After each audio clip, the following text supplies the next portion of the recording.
Well, firstly, it's Coach Helen for Youth at Studio. Hey Zainab. Oh, Curtis here as well. Hello. Hi.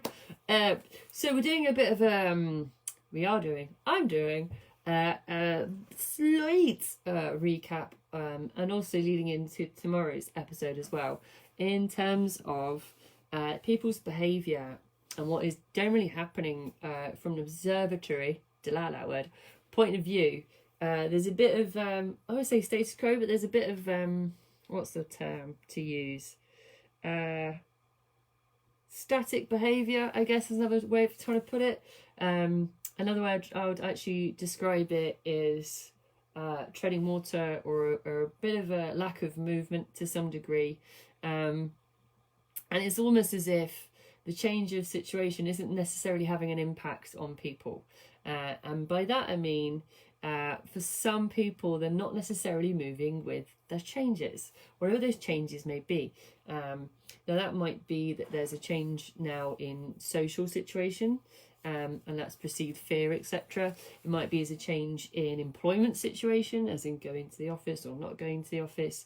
There is generally a lack of action taking place with some things that are actually moving. And I'm just going to kind of go over a little bit. I'm going to delve into a little tiny bit today. I'm not going into it massively or for an extended period of time, because some of this I've already covered. I just think some of it is also still happening at the moment as well, for various different reasons, right? And one of the things I'm going to talk about tomorrow is the loop of the storytelling.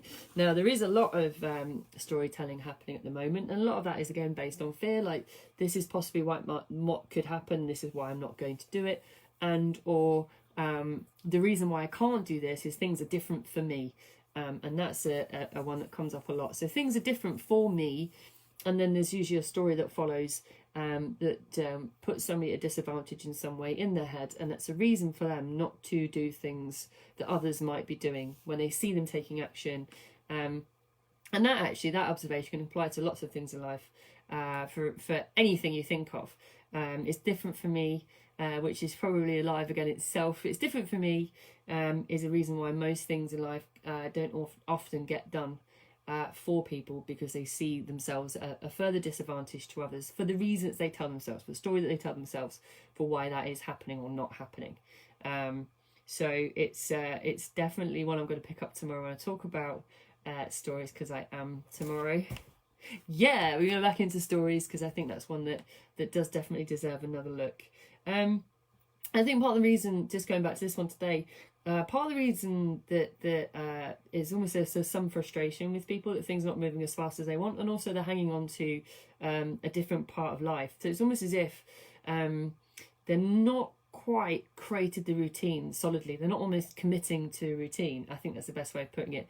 There's no commitment going on, people. Not on a positive term. There's lack of commitment going on, and I understand that's because it is often because there is a lot of change occurring, and I think a lot of people aren't ready to commit to solid routine because they think and feel it might change quite suddenly and without any kind of, or with little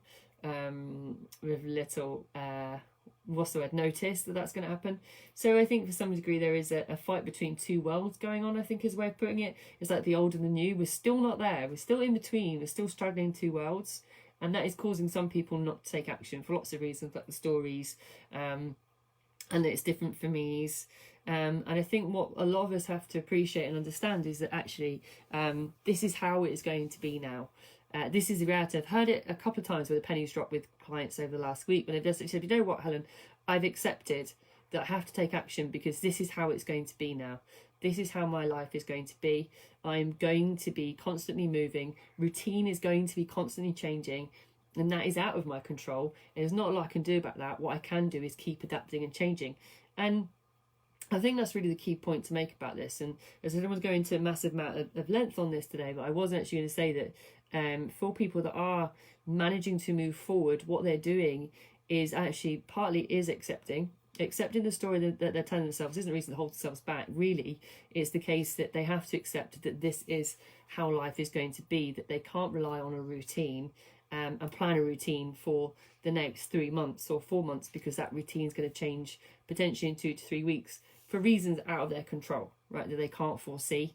And the real key and the real winner is to keep adapting to the new. I'm still using that term, even I'm not particularly comfortable with myself. The truth is that there is a constant need, that the new way of working is to accept constant change, that constant change is always going to be out of our control for the next foreseeable months. And actually, whilst we try and listen to our own stories about why we're not moving, and why we're not changing, and why we're not adapting, some people are actually just doing what I said. They're actually accepting. They are stop listening to their own stories and reasons, or telling themselves they're not different to anybody else. Actually, the difference is they're not doing anything, and therefore taking action, planning and getting it done. And that really is a summation of what is happening with a lot of people right now. Now, you might have a different experience. You might disagree with me. You might say, do you know what, Helen, no, it's not been like that for me at all. I'm doing stuff. I think the question you have to ask yourself is, are you listening to your own reasons for not? Are you listening to your own story?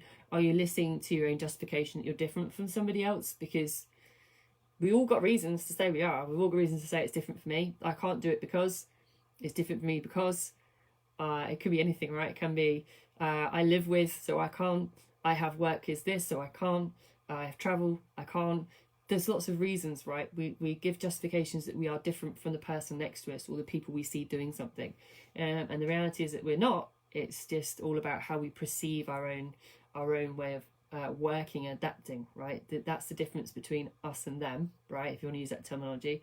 The difference between us and them is that they've accepted and they've adapted, and they've stopped listening to their own reason not to do something. Whereas if you see yourself as different and you're not getting this stuff done, you've got to question to yourself, is it because I'm listening to my own hype, I'm listening to my own story, my own justifications, the own reasons why I am different, and that is why I'm not doing something, right? Because tell you now, no one's any different other than how you approach things. That is the truth. That's the truth of what's happening right now. If you adapt with change, if you accept change is going to be constantly happening, then guess what? You will move forward and get it done. Otherwise, you will be trapped in a constant loop of listening to your own story, which is why I'm getting into stories again tomorrow. Because I think that there is a reason for this, right? There is a reason why we're listening to stories down, and why we're still holding on to the belief systems that we have. And part of this is actually, we've got like how many weeks to Christmas? Someone tell me, I'm sure. We've got many weeks to Christmas, and this is it now. This is, if you're going to plan to adapt to anything, plan for this. This is the story to tell yourself. Just move forward, get it done, and use your coach to talk it out, as always, because that's what we're here for. As I said, it wasn't going to be a long one today, because I'll tell you now, the main thing I'll leave you is question your own stories, people. Question your own belief systems that you're stuck in a loop, that you're different, that's the reason why you're not adapting, that's the reason why you're not progressing anywhere at the minute, that's the reason why you're static, whether it's weight loss, career, personal relationships, etc. It's just that frame of saying adapt or die. I mean, I'm not saying it's that extreme. I am saying, though, you have to question your own limiting beliefs, and that's what they are. The limiting beliefs at the minute. I'm hearing a lot of limiting beliefs. That doesn't mean they're real. It's a fantastic story that I will get into one day about limiting beliefs. But limiting beliefs are exactly that, right? They're limiting your movement forward. It doesn't mean, in fact, it doesn't mean the stories you're telling yourself are real. But let's get more into that tomorrow, as always. So have a lovely evening, guys. And if you want to message me about any of your loops or anything, what's happening right now for you, as always, please do. I would appreciate it. And I'll catch you tomorrow.